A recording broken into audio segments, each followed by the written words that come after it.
안녕하세요 학생 여러분, 대입 전문 로고스 멘토 학원입니다.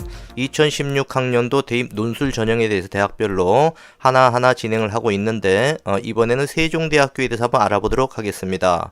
세종대 논술 전형은 일단 논술 위주 전형이다, 이렇게 명칭을 합니다. 모집 인원은 464명인데 모집 단위별 인원은 전형 계획이나 모집 요강을 한번 참고하도록 하기 바랍니다.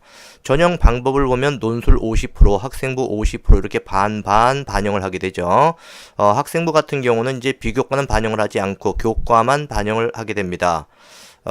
그 둘 사이의 관계를 한번 볼게요. 논술과 학생부 사이의 관계에 보면 전형 총점은 1000점인데 논술이 50%다 보니까 500점이 되겠죠. 학생부 비교과는 반영하지 않고 교과만 50% 500점. 근데 이제 문제는 논술 같은 경우는 최저점, 다시 말해 기본점을 주지 않고 0점입니다. 그러니까 점수폭이 굉장히 큰 거죠. 하지만 학생부 교과 같은 경우는 최저점으로 411.11점을 줘가지고 전체적으로 본다면은 뭐 한 89점 정도의 점수폭이 있다라고 생각하면 됩니다. 어쨌든 논술의 점수폭이 크다는 점. 그러면 이제 구체적으로 학생들 가운데 이제 내신이 좋지 않다라고 해가지고 세종대학교를 지원할 가능성이 있겠느냐 이렇게 물어보는 학생들이 많거든요. 그래서 일단 학생부부터 먼저 살펴보겠습니다.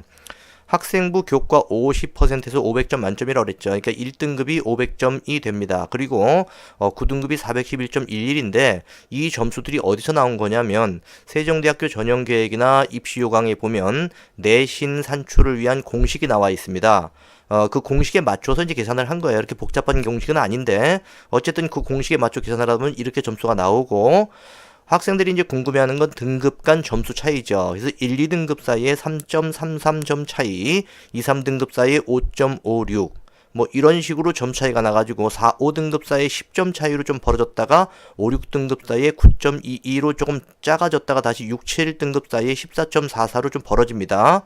그 공식에 의해 계산을 하다 보면 이렇게 나옵니다. 실제로 그렇게 되어 있어요. 그리고 내신 반영 과목은 인문계 같은 경우는 국어, 수학, 영어, 사회고요. 자연계열은 국어, 수학, 영어, 과학. 다른 대학과 뭐 별 차이는 없죠. 그리고 문제 과목별로 해가지고 뭐 상위 5개다 뭐다 이런 거 없이, 조건 없이 전 과목을 다 반영을 합니다. 문제는 여기서 이제 학생들이 4등급이다, 5등급이다 또는 6등급이다 할 때 이 점수 차이와 논술 점수 사이의 상관관계를 고려할 때 논술력이 괜찮으면 한번 지원해 볼 수 있는가, 이런 걸 한번 생각해 봐야 되겠죠. 그렇다면 세종대학교 논술고사의 내용을 한번 잠깐 살펴보도록 할게요. 인문계든 자연계든 어쨌든 120분 동안 시험을 보면 됩니다. 인문계는 문항수가 이제 2개고 자연계는 3문항이죠. 이렇게 2문항이 있는데 인문계 같은 경우 첫 번째 문항은 400에서 500자 정도, 두 번째 문항은 1100에서 1200자. 앞에 1번이 150점이고 2번이 350점으로 돼 있어서 더하면 500점 만점이 됩니다. 그리고 자연계 같은 경우는 A형, B형 돼 있는데 요거는 이제 모집 단위에 따라서 달라요. A형은 자연과학대나 전자정보공학대, B형은 생명과학대하고 공과대학. 시험 보는 시간대라든지 이런 것도 좀 다르고, 같은 시간대를 하더라도 시험지를 A형, B형 나눠서 그 소속에 맞게 감독관들이 나눠줄 겁니다.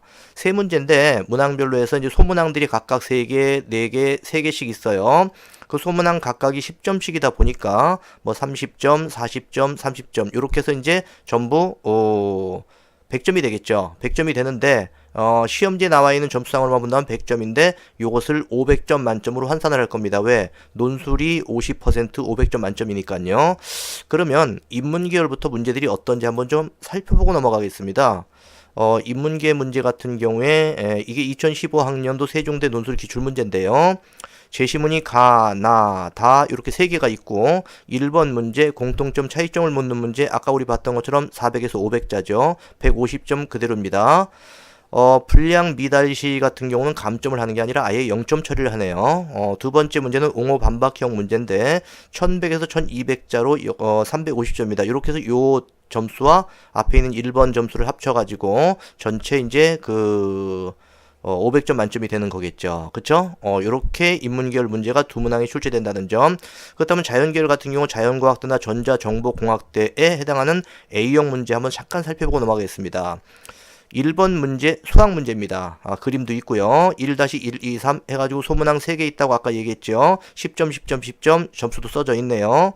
2번 같은 경우 2-1, 2, 3, 4 해가지고 역시 네 문항입니다. 여기도 역시 수학 문제네요. 10점, 10점, 10점, 10점, 40점입니다.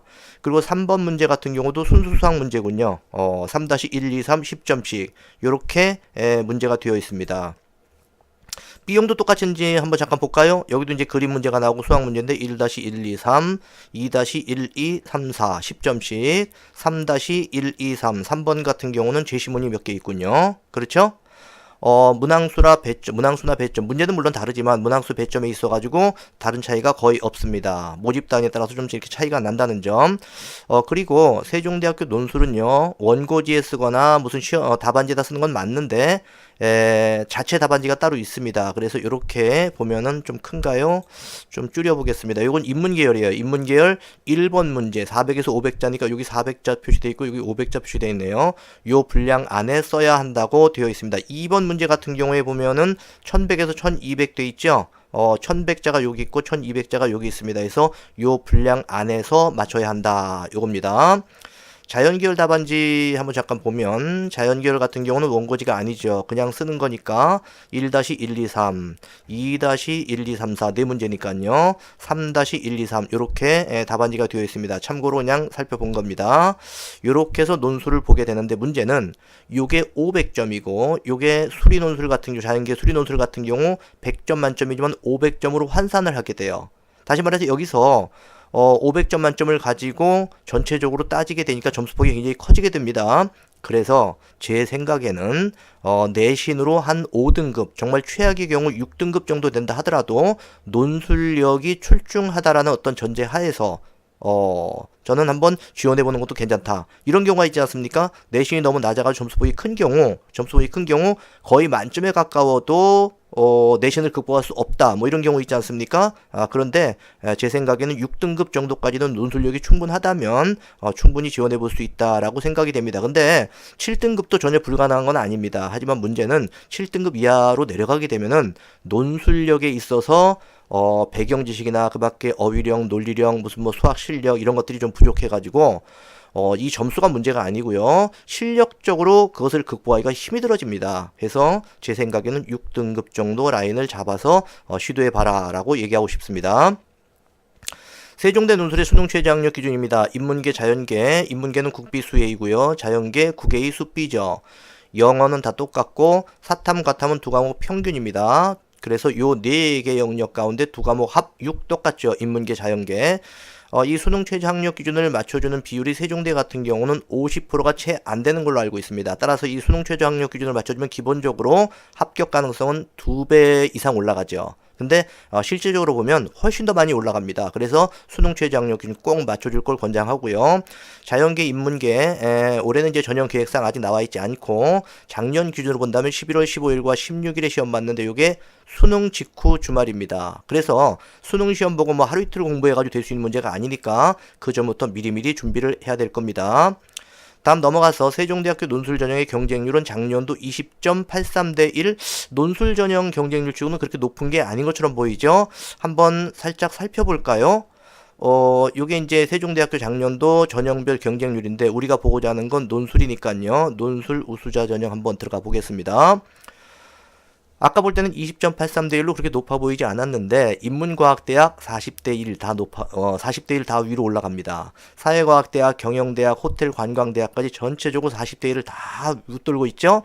그런데 이제 이과에서 자연과학대학, 생명과학대학, 전자정보공학대학, 공과대학 전체적으로 20대 1을 넘는 데가 없네요. 그렇죠? 그리고 심지어는 여기 어딘가요? 물리천문학과는 7.92대 1. 그 다음에 여기는 건설환경공학과 9.79대 1, 10대 1 이하로 논술 전형 경쟁률이 내려가는 경우가 극히 드뭅니다. 그렇죠? 그래서 자연계에서 경쟁률을 낮추고 있고 인문계에서 경쟁률을 높이고 있다. 어쨌든 간에 평균은 20.83대 1입니다. 알겠죠? 그렇게 알고 있으면 되고요. 전체적으로 20.83대 1. 인문계는 경쟁률이 높으니까 빡세게 준비를 해야 될 것이고 자연계는 경쟁률이 낮다고 해서 우습게 생각하면 절대 안 됩니다. 그럼에도 불구하고 경쟁률이 두렵다고 한다면 한번 세종대를 지원해보는 것도 괜찮을 것이다고 생각합니다. 수능 직후 시험을 보기 때문에 미리미리 준비를 해야 한다는 점, 수능 최저학력 기준 맞춰주면 합격 가능성은 두세 배 이상 올라갑니다. 이 수능 최저학력 기준 맞춰줌에 따라 가지고 실질 경쟁률은요 2배 이상이 되는 거니까 만약에 뭐 20대 1이라 하더라도 10대 1 이하가 되는 거죠. 그렇게 생각하면 됩니다.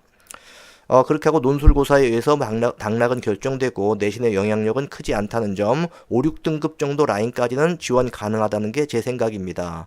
전체 464명을 뽑는 세종대 논술 전형 한번 열심히 공부해가지고 올해 세종대 논술 전형에서 꼭 성공하는 수험생들이 되기를 바랍니다.